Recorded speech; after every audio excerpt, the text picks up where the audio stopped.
Hello YouTube! I want to do a quick review, and the review is of The Other Boleyn Girl, the book and the movie. So this is the book that I got from the library, The Other Boleyn Girl. Philippa Gregory, she's the author, and I have to say this book is quite thick, very long. I like the way that she separates it into chapters that are made up of the years. Spring 1524, and as you're going, you find more years.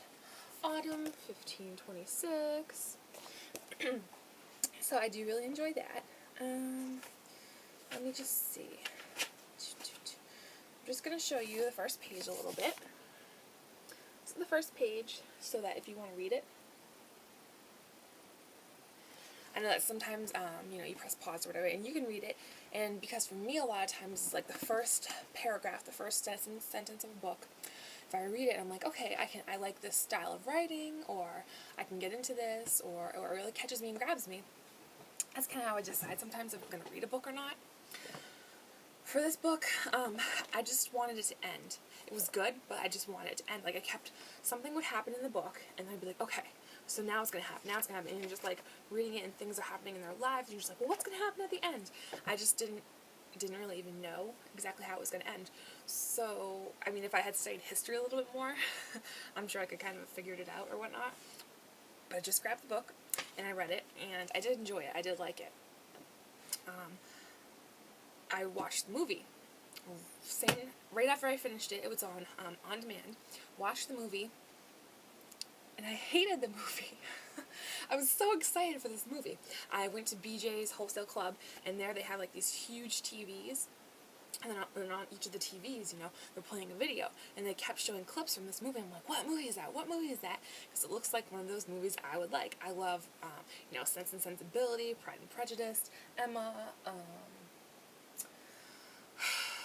Marie Antoinette. I love all those kind of movies. So I was very, very excited when I saw this one on the screen. I'm like, I need to watch that. So when it finally came out on demand, I was like, oh my god. And I grabbed the book and I read it first. Whatever. And I was really disappointed because the book is just so detailed about what it's really like to be in the Queen's court and what it's like to be at court and how different relationships and dynamics work and how they don't work and what you can say, what you can't speak of. It really went in depth in the book about the relationship between the two Boleyn sisters and how it's a love-hate relationship, that even though they can be spiteful to each other, they still love each other and would do anything for each other and would die for each other. And as well as there's a brother too who... Was he in the... Yeah, he was in the movie. Just his character wasn't in the movie very well.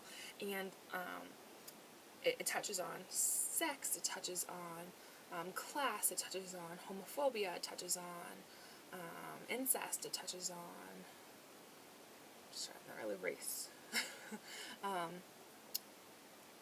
It just touches on a lot of stuff.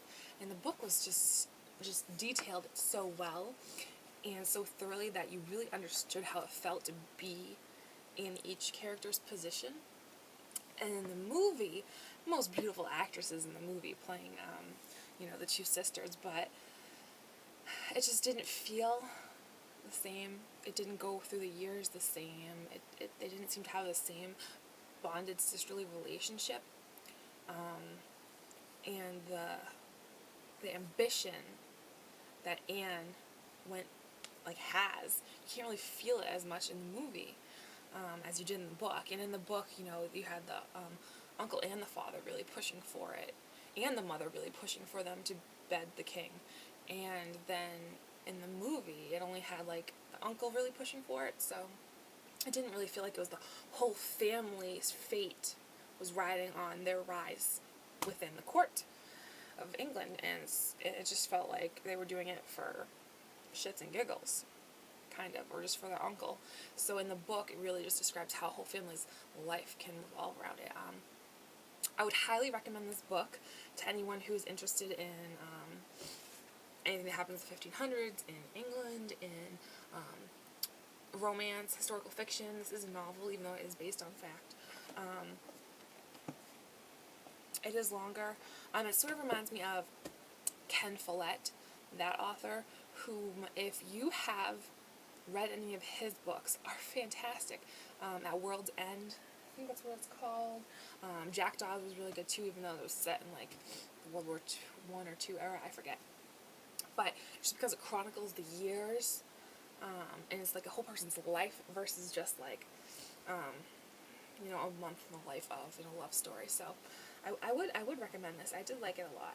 The movie, though, maybe you should watch it before you read the book, because it is so different. They cut out a lot of characters. They cut out just a lot of the dynamics that go on to shorten it into a movie. So, I mean, there are certain things that they cut out that I think maybe they should have put in, and some things they put in that I thought they could have done without. So, I mean, they even cut out the birth of a child.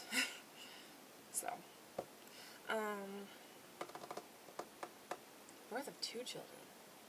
A couple children. Or miscarriage of it's complicated. So, yes, read the book, comment, maybe see the movie first, and so you don't get your hopes up for a movie like I did. It's not like Twilight or Harry Potter where you're like, you know they're going to change some of it, but it's still just as great. It's not really just as great. Sorry. Thank you very much for watching my videos. Check out my channel, ShimmerSF. Subscribe, comment, whatever. I like to talk back to you guys back and forth as often as possible. So yeah, leave me comments and talk to me, whether it's on the subject or not.